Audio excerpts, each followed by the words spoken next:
আসসালামু আলাইকুম ওয়া রাহমাতুল্লাহি ওয়া বারাকাতুহু।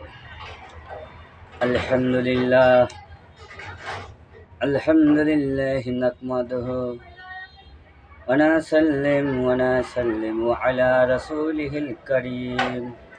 আম্মা বা'দ।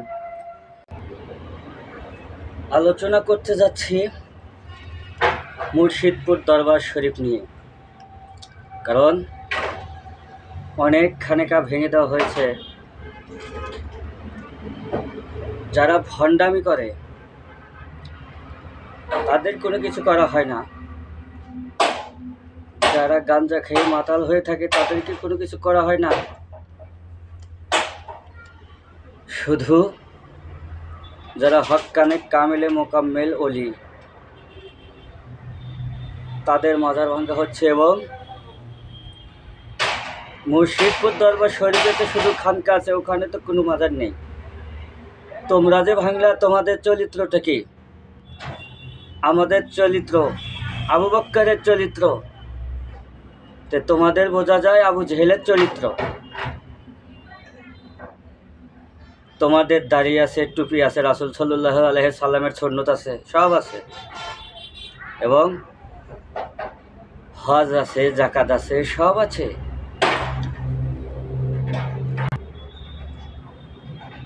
সব কিছু হুবহু আছে, কিন্তু রাসূল সাল্লাল্লাহু আলাইহি সাল্লামের ভালোবাসার কথা বলো, সেটাও আছে।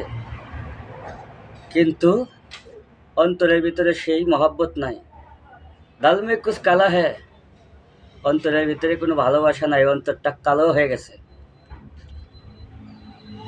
তোমরা বলো অলি আউলিয়াদের কাছে যাওয়া যাবে না, যাওয়া যাবে না, তোমরা যেও না। তোমাদেরকে যেতে মানা করছে কে? ভাঙতে মানা করছে কে? মুর্শিদপুর দরবার শরীফে তো শুধু খানকা, ওখানে তো কোনো মাজার নেই। তোমরা কেন ভাঙলা?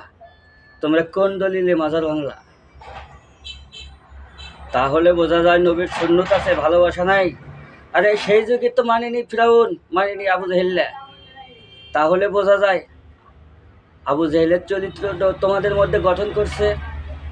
তাহলে বোঝা যায় সেই যুগের আবু জেহেল তোমার চরিত্রের ভিতরে আবির্ভাব হয়ে গেছে। শোনো, দলিল শোনো।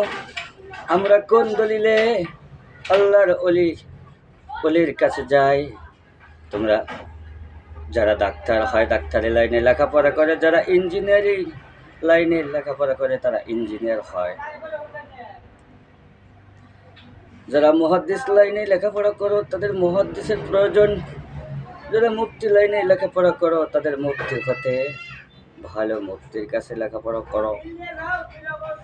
মুফতি হতে যেই কিতাব, যেই সুন্নত, সেটা পরিপূর্ণভাবে সহি করো, তাহলে তোমার উদ্দেশ্য হাসিল হবে।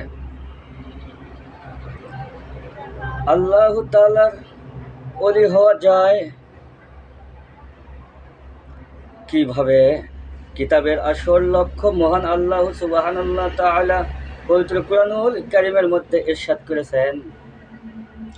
আর আল্লাহ রাব্বুল আলামিন ইরশাদ করেছেন সূরা তওবার আয়াত নাম্বার 119 নম্বর আয়াতের ভিতরে আমার আল্লাহ রাব্বুল আলামিন জানিয়ে দিলেন ওয়াকুনু মাসাদিকিন। সূরা তওবার 119 নম্বরে আমার আল্লাহ রাব্বুল আলামিন জানিয়ে দিলেন, ওহাবীরা শুনে রাখো, ওয়াকুনু মাসাদিকিন অর্থটা শুনে নাও। তোমরা সত্যিবাদীদের, আল্লাহওয়ালাদের সাথী হও। মূলত মূল কথা হলো, অলি হতে হলে অলি আল্লাহদের সঙ্গ লাভ করে তাদের অনুসরণ করে তাদের নির্দেশের মোতাবেক আমল করে অলি হতে পারবে। এবং অলি হওয়া যায়, অলি হওয়া সম্ভব, অলি হওয়াও পরিতাপের বিষয়। বর্তমানে মুসলমান নামধারী শয়তান ত্রাণযুগের দোসর কিছু বিভ্রান্ত আকীদার বিশ্বাসী মুসলমান অলি বিরোধী হয়ে থাকে। তরিকত বিরোধী, পীর মুরিদি বিরোধী বিভিন্ন মিডিয়া ও খিলনির মাধ্যমে বিভ্রান্তিকর আলোচনা করে বেড়াচ্ছ, যার ফলে অনেক সাধারণ মানুষ, এমনকি অনেক শিক্ষিত ব্যক্তিও তরিকতের প্রয়োজনীয় বোধ তথা পীর মুরিদি সম্পর্ক ওলি আল্লাহ হওয়ার আমল করা থেকে দূরে সরে যাচ্ছে। আসলে ইলমে তাসাউফ তরিকতের শিক্ষা অর্জন করা সকলের জন্য ফরজে আইন। তাফসিরে মারিফুলের ভিতরে কুরআন এবং কুরআনটি সৌদি প্রকাশিত পৃষ্ঠা নম্বর 596, যেমন ইমামে আজম হানাফি মাযহাবের ইমাম হযরত ইমাম আবু হানিফা রহমাতুল্লাহি আলাইহি বলেছেন। এবার তার দলিলটা শুনে নাও।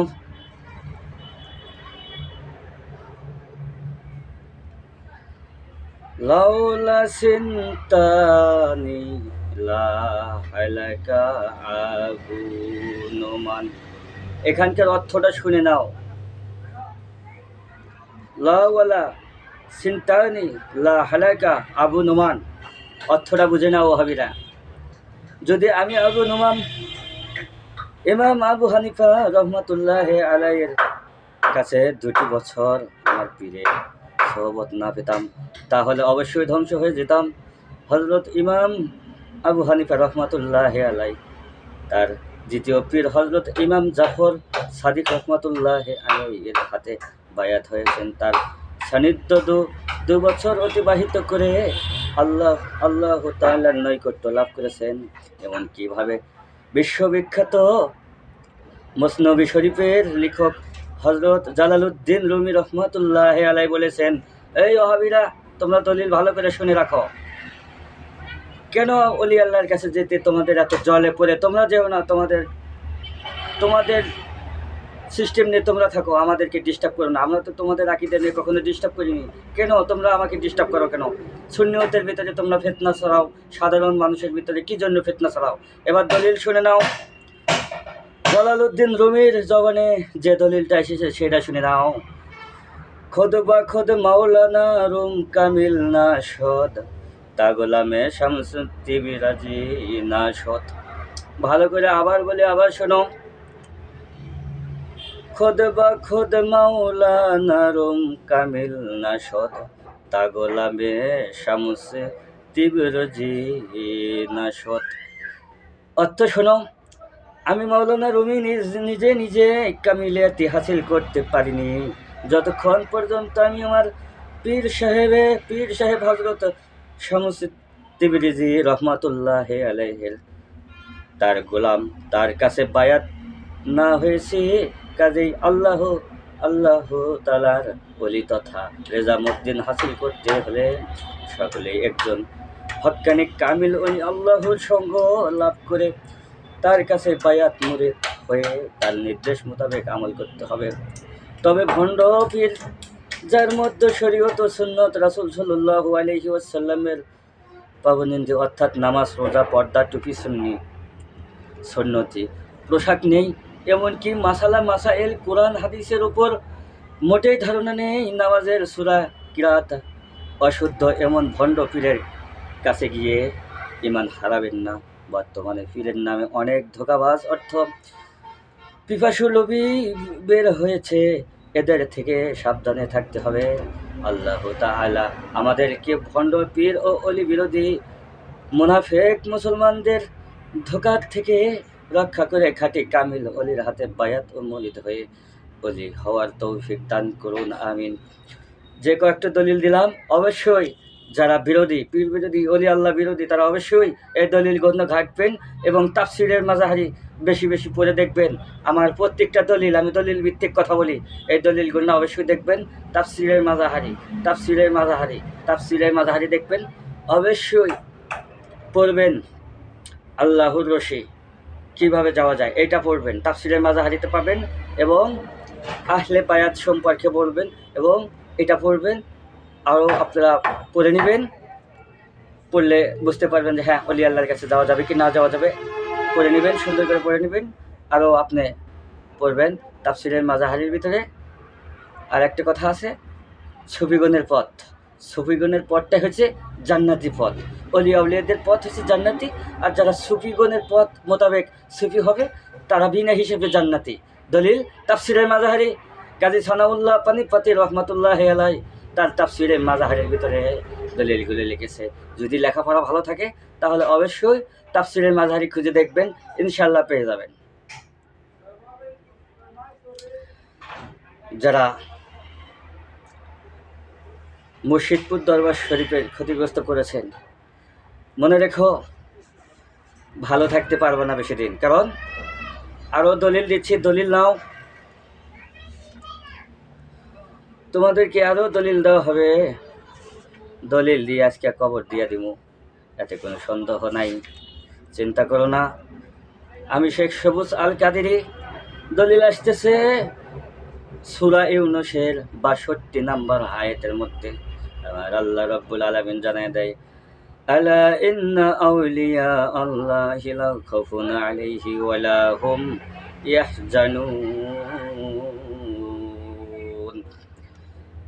এবার ৬২ নম্বর আয়াত শোনানো হলো। এরপরের আয়াত আপনাদের কাছে আসিতেছে, আল্লাযিনা আমানু ওয়া কানু ইয়াত্তাকুনা লাহুমুল বুশরা ফিল হায়াতিদ দুনিয়া ওয়া ফিল আখিরাতি।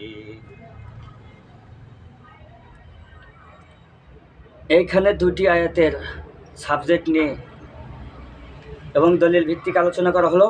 সূরা ইউনূসের ৬২ এবং ৬৪ নম্বরের আয়াত। ৬২ এবং ৬৪ নম্বরের আয়াতের দলিলটা দিয়েছি, দেখুন ৬২ আর ৬৪ নম্বরে পবিত্র কোরআনুল কারীমের ভিতরে আমার আল্লাহ রাব্বুল আলামিন কি জানায় দেয়, অর্থ শুনে নিন, জেনে রাখো নিশ্চয়ই যারা আল্লাহর ওলি তাদের কোনো ভয় নাই এবং তাদের কোনো চিন্তা নেই। যারা ঈমান এনেছে এবং তাকওয়া অবলম্বন করেছে তাদের জন্য দুনিয়া ও আখিরাতের সুসংবাদ। সূরা ইউনূসের ৬২ নম্বর এবং ৬৪ নম্বরের আয়াতের ব্যাখ্যা। উপযুক্ত আয়াতের ব্যাখ্যার স্পষ্টভাবে জানা যায় যে বেলায়েতের দুটি জিনিসের দ্বারা বেলায়েত অর্জন হয়। প্রথমটি ঈমান, দ্বিতীয়টি তাকওয়া। অতএব যে ব্যক্তি যত বেশি ঈমান এবং তাকওয়ার অধিকারী, সে ব্যক্তি তত বড় ওলি বা বেলায়েতের অধিকারী হবে। অতএব এটা স্বীকৃত সত্য যে বেলায়েতের বা ওলির জন্য উচ্চ স্তরের ঈমান ও তাকওয়ার দরকার, কিন্তু বাতিন বা অভ্যন্তরীণ অবস্থায় পবিত্রতা সাধন ছাড়া কিছুতেই উচ্চ স্তরে ঈমান ও তাকওয়া অর্জন করতে পারে না। কেননা ঈমান তো বাতিন অর্থাৎ দিল বা অন্তরের ধারায় অর্জন হয়, আর প্রকাশ্য তাকওয়া যদি জাহির অর্থ শরীর ধারা অর্জন হয়ে থাকে। কিন্তু আসল তাকওয়া কিছুতেই অন্তর ব্যতীত শুধু শরীর ধারা অর্জন হয় না।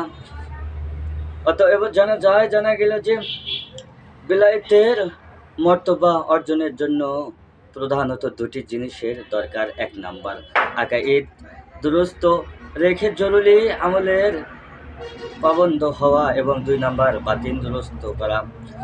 বস্তুত আত্মা পবিত্র হলে আল্লাহর নৈকট্য লাভ করে সৌভাগ্যশালী হবে এবং আত্মা অপবিত্র হলে দুর্ভাগ্যের অধিকারী হবে।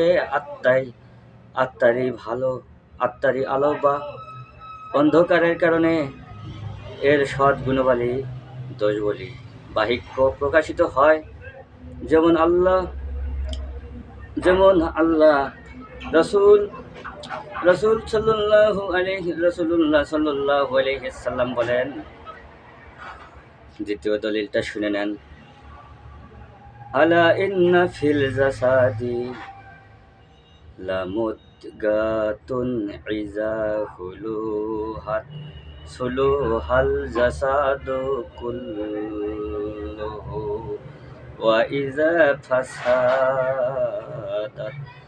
ফাসাদাল জাসাদু কুল্লুহু আলা ওয়াহিয়াল